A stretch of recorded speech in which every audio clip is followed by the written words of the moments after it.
Hi folks, Canadian Prepper here, back again with your daily doom scroll. We're going to talk about all the ominous signs of nuclear escalation of the last 24 hours. Now, I was going to dress up in a Chicken Little costume today with a sign that says, "The end is near and the sky is falling," just to appease all the trolls. Just actually take a little bit of wind out of their sails, because a little bit of self-deprecating humor goes a long way. But unfortunately, I couldn't make it to the Halloween store because we had Ron from Atlas Survival Shelters in-house today shooting a bit of an interview about the state of things in the bunker building industry. He just got back from being bombed in Ukraine for the past 3 weeks, building hundreds of thousands of bunkers for the Ukrainian government, as well as a factory that's churning out bunkers at a rapid rate in Poland. So you guys are want to stay tuned for that. We'll probably release that video later on this week. And of course, we engage in our usual discourse about the state of the conflict. And Ron has some fairly strong opinions. And we disagree on a lot of things, namely whether or not Zelensky is ordained by God and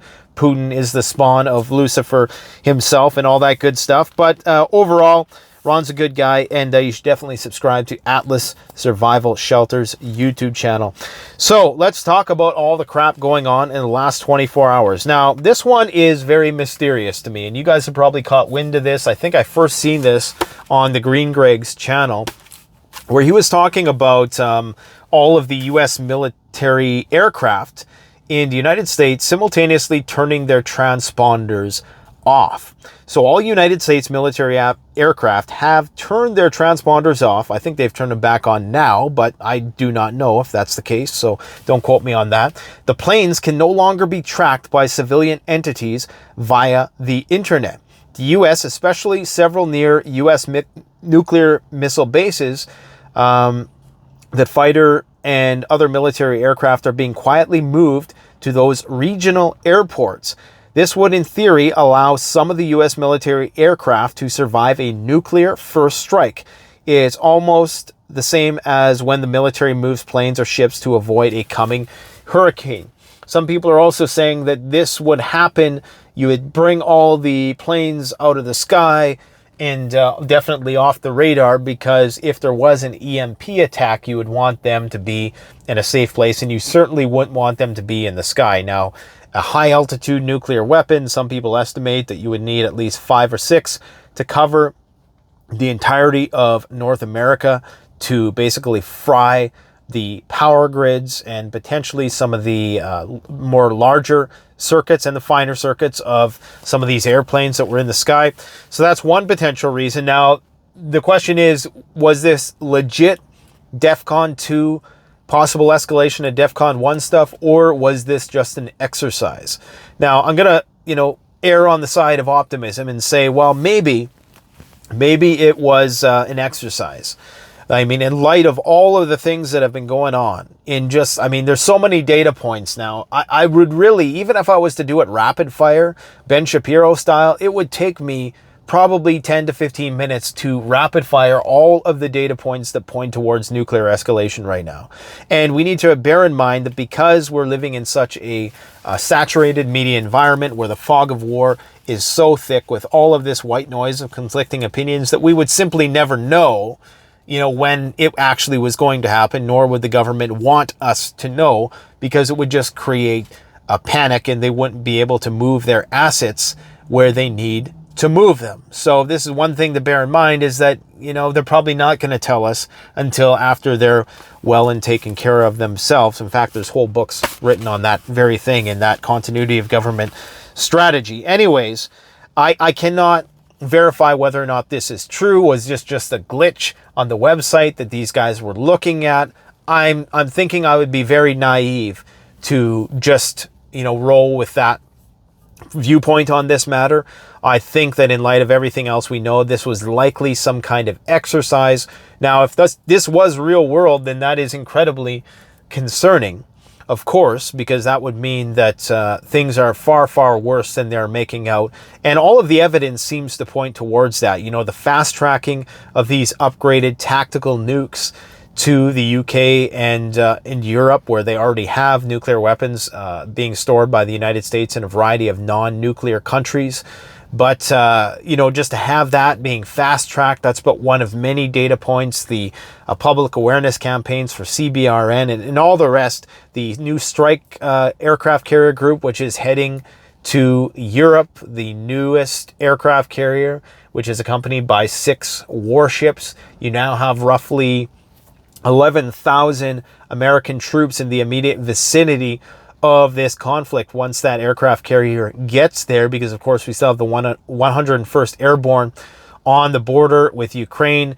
And you also now have this war that is starting between the UK and Russia. Now, I made a very bold statement yesterday in the video that I released saying that Russia will declare war on the UK. And I cannot for the life of me understand how they won't.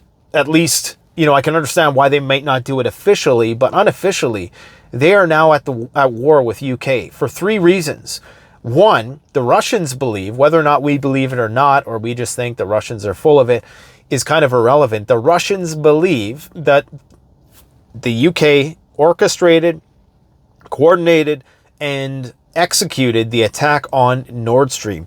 They also have implicated them. This is the Russians now. Don't cancel me and don't put me on any lists, Zelensky and friends, that they were also implicated in the Crimean Bridge attack. And according to Russian sources and a Romanian military expert that I was reading, I believe it was in the Bulgarian Times or BulgarianMilitary.com or some website like that. But they were talking about how they suspect that these drones are actually being piloted by UK military. So we're in a situation now with drone warfare where you can literally have a country. The only thing that is not UK about the weapons, the people flying them, the intelligence, the reconnaissance, all that stuff is the patch that's on the guy's arm. You have a situation where you can literally fight a war with a country and they will never be able to officially pin it to you because you're flying this drone remotely from thousands of miles away for all we know. Okay, you probably need a stable internet connection for that, so maybe it's not that far away. But what I'm trying to say is that according to this military analyst, these drone attacks could very well have been carried out by UK soldiers or whatever, mercenaries is what they're going to be called. So we have a situation in which there's nothing Ukrainian about who's fighting the Russians now in some aspects. And the Russians are going to realize this. They're not stupid. They're also not stupid enough to declare war on NATO, because that would immediately involve the entirety and it would invoke Article 5. We don't really know what that means. It's not a hard and fast rule, or at least not as hard and fast as a lot of people think it is going to be. It could very well just be loosely interpreted, and not all of the countries are going to come to the aid of whoever is declared war against, although many will. We know that the United States absolutely will come to the UK's aid. And we're seeing all the pieces moving together. We got aircraft, B-52 bombers being moved to Australia, fast-tracked to Australia. I don't know exactly what the timeline is, but they have this loose timeline right now, I believe, for 2025, 27, guys. That's going to be sped up, I guarantee. They've also are going to speed up the production of these Australian nuclear submarines. They were slated to have the entire fleet completed by 2040. Now they're talking about 2030. Well, that's probably going to be a lot earlier than that as well. I don't know why the hell Australia would need nuclear submarines, but apparently they do, even though they don't have nuclear weapons. I don't know if these are going to be used for ICBMs or SLBMs, or if they're going to be used for just hunters, like to hunt other submarines, or what the case is. But Australia is gearing up for war too. Australia is now big time in the crosshairs of the Chinese. I think they knew that they're going to get nuked anyways if a war breaks out, so they might as well just go all in and try to get as much of the US military on their mainland as possible to hopefully act as a bit of a shield against Chinese aggression if the shit ever goes down. So yeah, some weird stuff has been happening in the last 24 hours, man. Things just keep getting more insane by the minute. But at the same time, it's like, you know, the Russians are being so patient, it seems. You know, even with this grain deal thing, I would have suspected that, you know, that was it. But now Putin's saying, well, you know, maybe the grain is still flowing, apparently, but there's no security guarantees. And according to the Russians, they're saying that like 95% of that grain that was supposed to be going to developing countries who need it is actually going to Europe. So interesting why that grain deal is so important. Because I'm thinking to myself, you know, what does the world, I mean, since when has the world really cared about, you know, the developing world? I mean, I'm not saying that this is a good thing at all. I think it's, you know, I mean, we've sent Ukraine more money than I think we have the entirety of Africa for many, many years, who is, you know, currently suffering, right? And for what? Well, to keep this war going. Now, I just cannot see us having these virtuous goals of trying to get food to the starving people. You know, to me, it just seems like maybe, but I'm very, very doubtful of all of this. Now, Ukraine is currently suffering with power outages. 80% now in Kiev are without power and without water.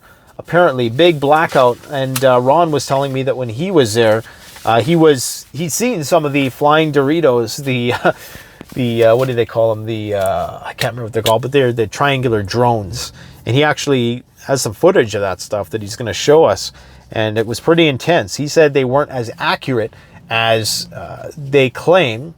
And I know that a lot of this stuff is being shot down. I don't think it's being shot down to the extent that the Ukrainians are saying it's being shot down, but who knows?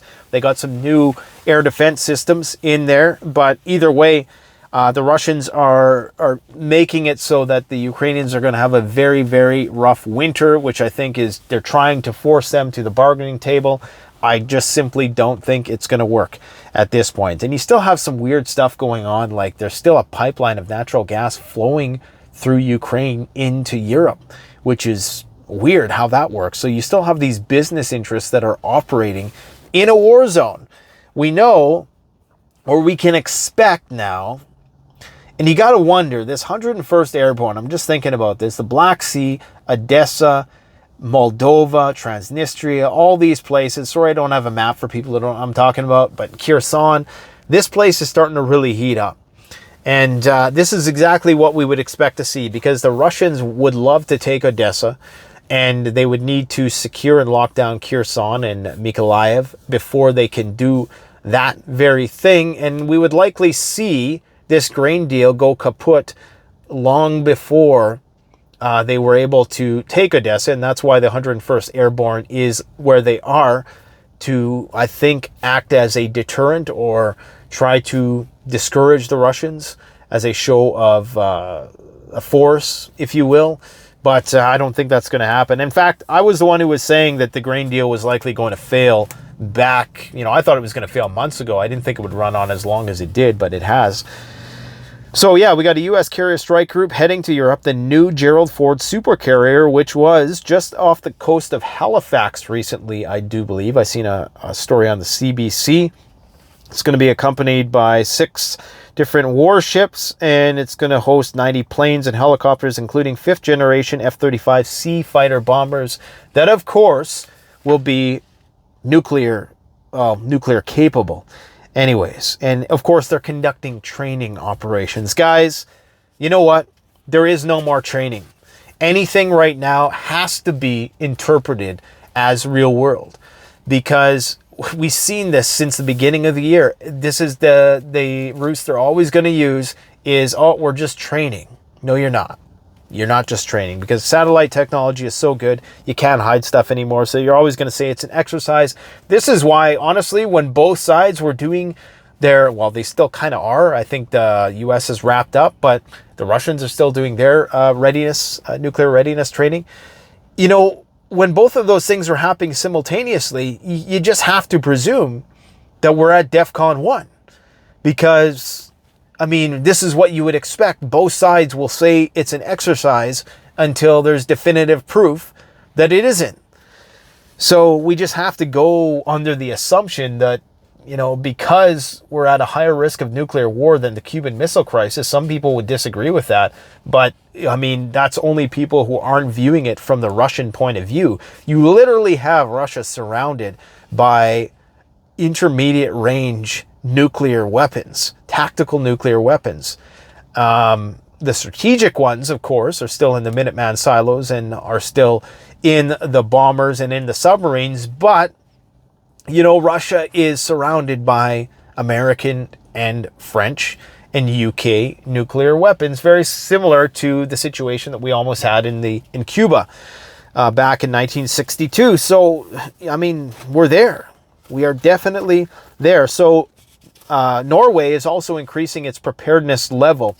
They are concerned that Russians are spying on their natural gas facilities. Apparently, like in the last week alone, they have arrested 4 Russians for flying drones around critical infrastructure. And there was a spy who was apparently a Brazilian Russian national or something like that. And anyways, Norway has a lot to lose because, of course, now that we're entering the age of critical infrastructure war, they provide Europe with most of Europe's natural gas, and they're going to be one of the biggest provider of natural gas now that Russia is out of the fight, or out of the equation, I should say. So they have a lot to lose, and they have raised their military preparedness level of the entire country up a notch. So they're very concerned, and they're also just getting their population mentally prepared, I think, for the prospect of going to war. Germany is also dusting off its nuclear fallout shelters. Since the beginning of the year, Germany has been taking stock of its bomb shelters, just like Poland and all of these other countries has been doing, including Moscow, who's on a civil defense retrofitting building spree. Earlier this year, the German government announced it's actually re-examining facilities like ones used in the Cold War. And coming up in December, the country is going to test all of its disaster warning sirens simultaneously, complete with text messages to every person's mobile phone. That's not going to spook anybody who didn't get the memo, will it? They're calling it Warning Day. What a cheery day to be alive. And it's only the second time in the nation's history that it's been done. Warning Day. Wonder if they've been watching my warning videos for the past couple of years. They talk also about the difference between a civil defense facility. I'm not sure many people know this distinction, but the difference between a civil defense facility and a bunker/bomb shelter is that one can withstand, or in theory should be able to withstand, a direct hit, and the other cannot, of course. A civil defense facility is more so for fallout and preventing fallout, maybe just not being directly in the blast zone. And that's what they are preparing for, civil defense, as opposed to, you know, like the deep underground military bases that the U.S. government is preparing for themselves in order to continue government while the rest of us burn alive. Which is why, if you got the funds, you know, get yourself a bomb shelter built through Atlas Survival Shelters. Honestly, most of us, especially if you live, it depends on really where you live, if you're going to need a fallout shelter or not. I mean, if you're in a place where the wind blows and where you're going to be, and it's hard to say now because the jet stream's all screwed up. I was going to talk about this in more depth, but I don't think I'm going to today. But guys, the weather is wild, and this may be the defining and determining factor for how Europe is impacted by all these Russian sanctions on gas and oil that are coming up. Because if we have an unseasonably warm winter, and that means that Europe is not going to use as much energy, and that's going to be a good thing in the short run. But because this wild weather is impacting crops, it's impacting bird flu. Now, bird flu is endemic even in summer now, so they're going to be culling more birds. You know, you got crops drying up. We got record levels of drought in the United States. It's breaking records, like out in Seattle. Just a week ago, they were breaking all kinds of heat records. Here, we were breaking heat records. I mean, yesterday, it was like 17 degrees here, which almost never happens. We broke all kinds of records in September. They're breaking cold records in certain places, more so hot records right now in the east. And this is because of a wavier jet stream, okay? When the Arctic and the equator are similar temperatures, when the Arctic and the equator are more polarized in their temperatures, that is, when the Arctic is really cold and the equator is really hot, you have a nice strong jet stream, okay? And that's when you're going to see a consistency in terms of, temperature based on latitude. But because the jet stream is breaking, because the Arctic is heating up faster than the equator, we're starting to see situations by which you just go a couple hundred miles east or west and the temperature difference is wildly, crazy. It's like 20 degrees difference if you're just on the other side of these crazy jet streams. One place has a heat dome while the other place is in a polar vortex or whatever they call it. So, just the weather is getting wilder and wilder. And while that might save Europe this year, it could actually, depending on the way the wind blows, it could be far worse for Europe. But I guess we're going to find out. I got a lot of emails. I got so many emails last night. If you guys want to send me emails about information you're seeing around the world, CanadianPrepper@hotmail.com. Please don't send store inquiries there. Our staff will help you. It's info@CanadianPreparedness.com. And that's where you would check the status of an order, whether or not something is out of stock. They'll get back to you far quicker than I am able to. In some cases, I try to respond to those, but I can't always respond to them as fast as I would like. Now, as I was saying, if you guys want to send me information, send it up. But I've been getting so many emails in the last 24 hours about this grounded flights thing, and with all the military turning their transponders off. Apparently this is not something that happens a lot, and a lot of people were very, very concerned about it. And I must say, I'm quite concerned about it as well. It just goes to show, it's just proof positive that we'll be the last to know. And I understand why, for national security purposes, they can't disavow the reasons that they're doing a lot of these things. But man, that's going to spook a lot of people out who are paying attention. And you would think that they would have some sort of decoy system in the flight radar, that the military would have some sort of arrangement with whatever sort of international body regulates the transponder system, the global transponder network, that in the case of a war, you would want you'd want the enemy to think your planes were places they weren't. Don't they have something like that? Maybe some of you guys can chime in on that. But I'm still pretty hung up on this idea of the UK and Russia. I can't believe that if what the Russians are saying is true, and if they believe it to be true, how are they not at war with the UK yet? What are they planning? Maybe they just realize that they're going to have to fight this by proxy, and they're not going to engage the UK directly. But man, it's getting crazy. If I was in the UK, I would be prepping for war, man. I would be, if anybody's going to go first right now, you have the three biggest, what Russia is calling terrorist attacks on their critical infrastructure, the biggest attack on the biggest bridge in Europe, the biggest pipeline in Europe. Both the finger is being pointed at the UK. So it's only a matter of time before they hit back, unless the Russians are that patient that they're viewing this as, they're viewing NATO as a body, and perhaps they're not viewing, as UK as the critical mass that they need to target.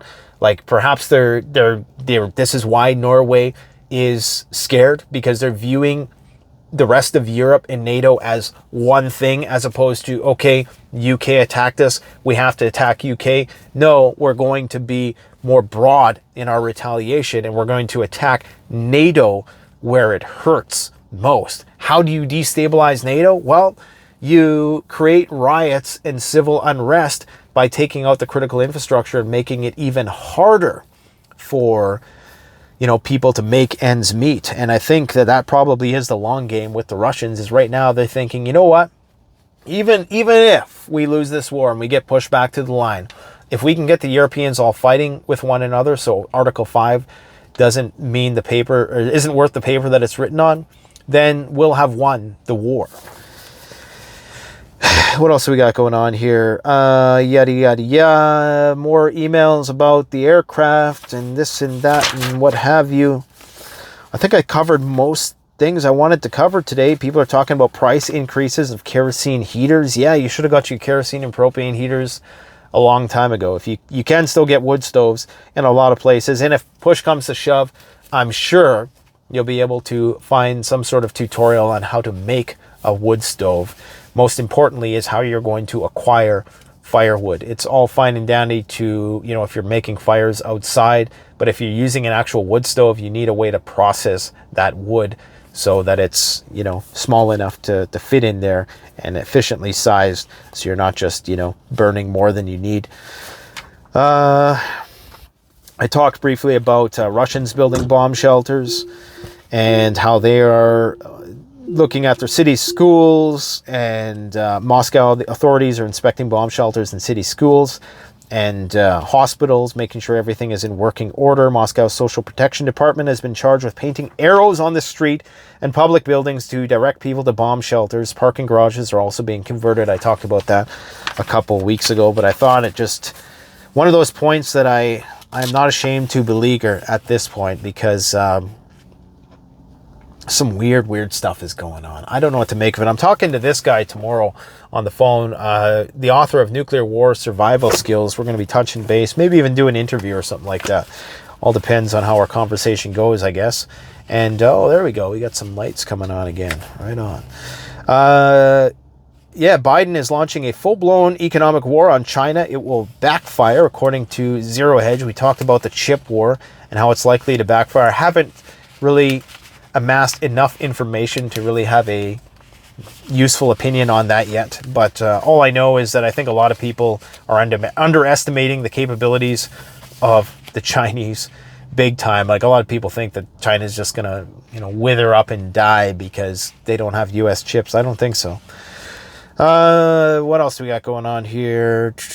Yeah, I think we talked about most things. Anyways, guys, let me know what you think in the comment section below. Let me know if you're seeing this military activity, because we're entering a time now where we really need to rely on each other to be our own information network of sorts. Now, this is not to say that there's not going to be a lot of confirmation bias with these things, okay? You're gonna see a military plane or a train with some tanks on it, and right away people are gonna jump to, oh, it must have to do with the war. Now, we don't want to, you know, we don't want to overestimate some of the anecdotes that we might come across, but I think we need to just have our head on a swivel at this point, because we're entering a time in which I can almost say with certainty that if we are entering a DEFCON 2, DEFCON 1 situation, we're not going to be told. There's just no point, unless, you know, we're not going to be told until it's too late, I think. I mean, some countries are prepared, and they have a culture of preparedness, so that the panic that is elicited is not going to, you know, crash the system. Like in Russia, where they have a culture of preparedness and they're already in a war mindset, the reaction to everybody's got to get into the bunker is going to be a lot different than it's going to be here. I mean, could you imagine what it's going to be like in some cities in the United States? It's going to be wild. Anyways, guys, take care. Let me know what you think in the comment section below. Thanks for watching. Canadian Prepper out.